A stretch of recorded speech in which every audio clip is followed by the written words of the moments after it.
Your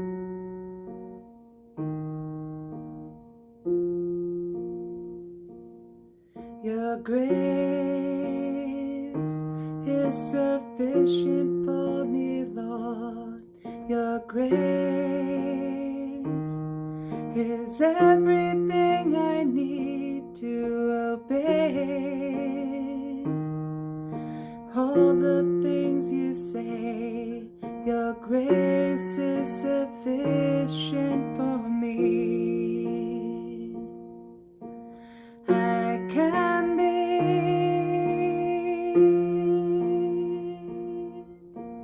everything you've called me to be.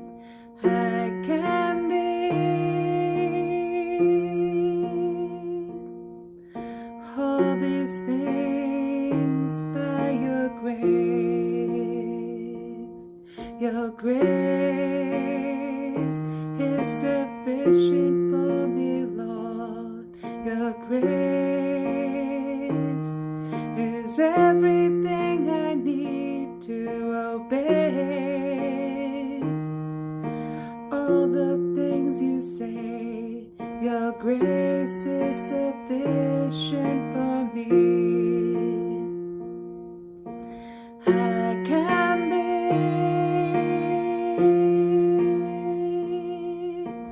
everything you've called me to be. I can be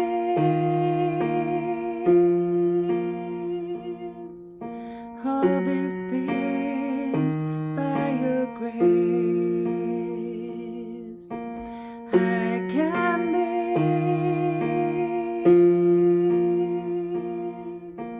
everything you've called me to be. I can be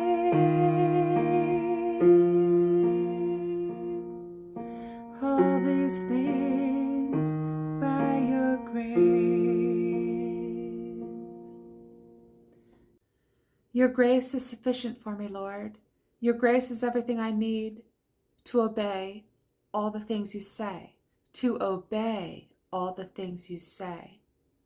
Your grace is sufficient for me. I can be everything you've called me to be. I can be, by your grace, all these things. Grace enables us to obey. And there's a difference. If we do not live a life of obedience, and we're always making excuses for the weakness of our flesh, but saying things like, God, you know I'm struggling, but thank you for your grace. But we disobey and we make excuses for our disobedience, but then we say, but his grace is sufficient. The Lord has shown me that he's not pleased with this. His grace is so that we obey and that we live our lives in a constant state of taking every thought captive to the obedience of Christ. We're not just to make excuse and be okay, be cool with our sin because we make excuses and say our flesh is weak. When we do that, you've maybe not thought of it like this, but when you make excuses for disobedience, you're saying no to Jesus. Because Jesus said, do these things, obey me, and you're saying, no, Jesus, I'm too weak to obey you. His grace is not meant for that. Yes, his grace does cover it, but you're playing with fire. He says, obey me. If you love me, obey me. And he says, be perfect like I am perfect. We know we're not perfect. So how do we do this? We do it by taking every thought captive to the obedience of Christ. Every time we think a sinful thought, we do something sinful, we First of all, God, forgive me.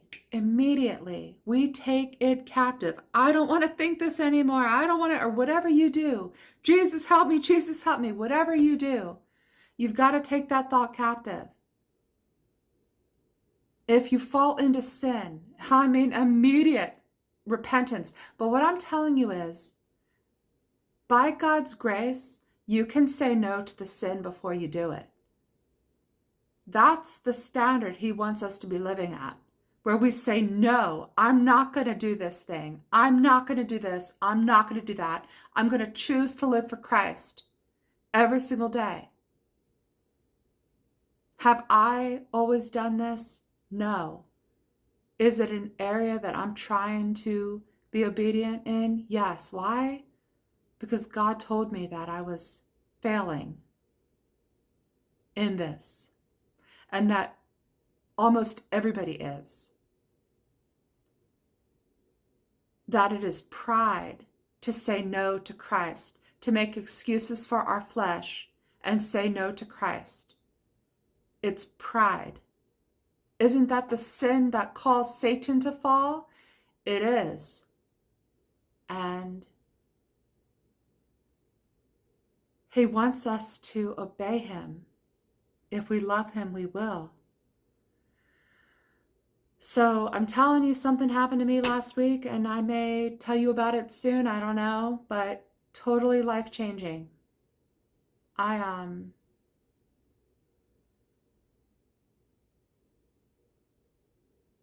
Everything I'm talking about, taking everything obedient to the captive to the obedience of Christ and saying no to sin.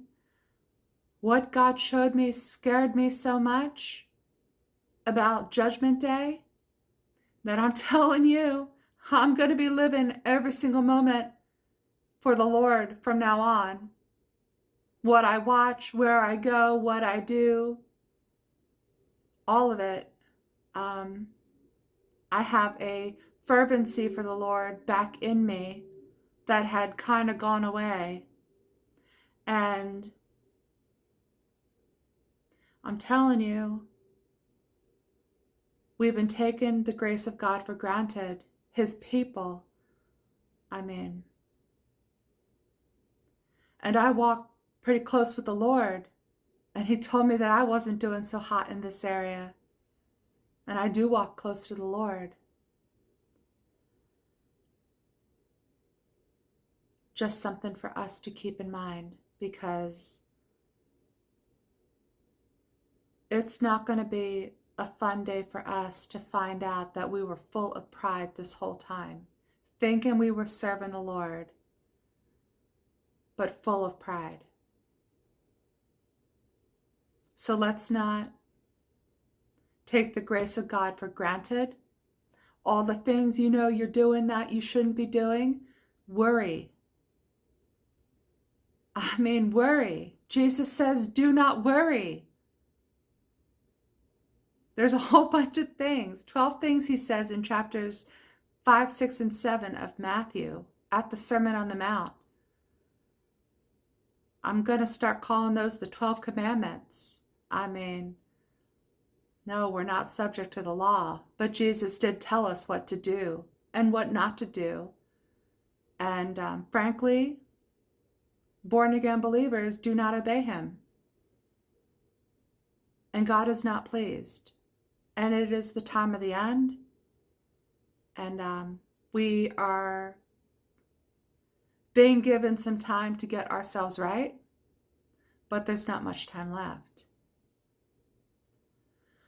All right, I think that's all I have to say on the topic for today. All right, God bless you.